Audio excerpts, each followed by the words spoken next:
కంపెనీలో జరిగినటువంటి ప్రమాదం నిజంగా చాలా దిగ్భ్రాంతికరం.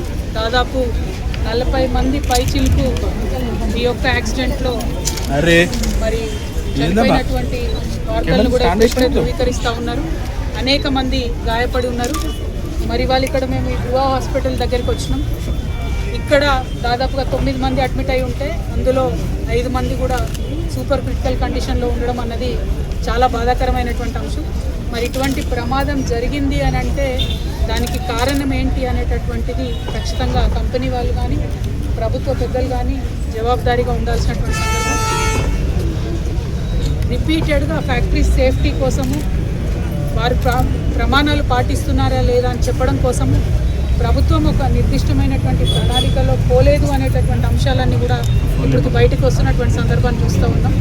అట్లా కాకుండా ఖచ్చితంగా ఎప్పటికప్పుడు నియంత్రణ రెగ్యులేషన్ అన్నది చేసే విధంగా ప్రభుత్వం కఠినంగా వ్యవహరించాలని చెప్పి కోరుతూ ఉన్నాం.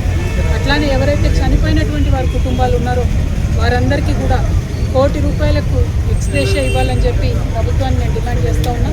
కంపెనీ వాళ్ళు ఏమిస్తారో ఇస్తారు, కానీ ప్రభుత్వం తరఫున ఇది మామూలు యాక్సిడెంట్ కాదు కాబట్టి పెద్ద మొత్తంలో మరి వారికి ఎక్స్‌గ్రేషియా చెల్లించవలసిందిగా నేను డిమాండ్ చేస్తున్నా.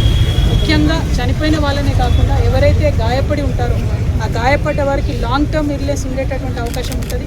ఎందుకంటే ఎక్కువగా పొగను మరి ఇన్హేల్ చేసుకొని స్మోక్ ఇన్హలేషన్తో ఇబ్బంది పడుతున్నటువంటి కండిషన్స్ ఉంటాయి కాబట్టి ఇటువంటి కండిషన్స్ లైఫ్ టైం ఉంటాయి.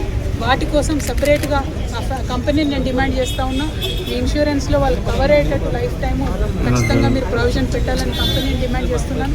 అట్లానే ట్రీట్మెంట్ ఆగకుండా ఒక గ్రీన్ ఛానల్ ద్వారా డబ్బులు ఇచ్చే విధంగా ప్రయత్నం చేయాలి. 2-3 హాస్పిటల్స్లో కూడా మరి అందరూ కూడా ఉన్నారు కాబట్టి అన్ని హాస్పిటల్స్ కూడా మరి మంచి కేర్ ఇచ్చే విధంగా ప్రభుత్వం చూడాలని చెప్పి నేను కోరుతూ మళ్ళొక్కసారి safety is important, regulation is very very important.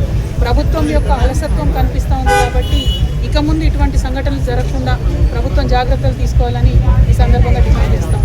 Thank you. జై తెలంగాణ.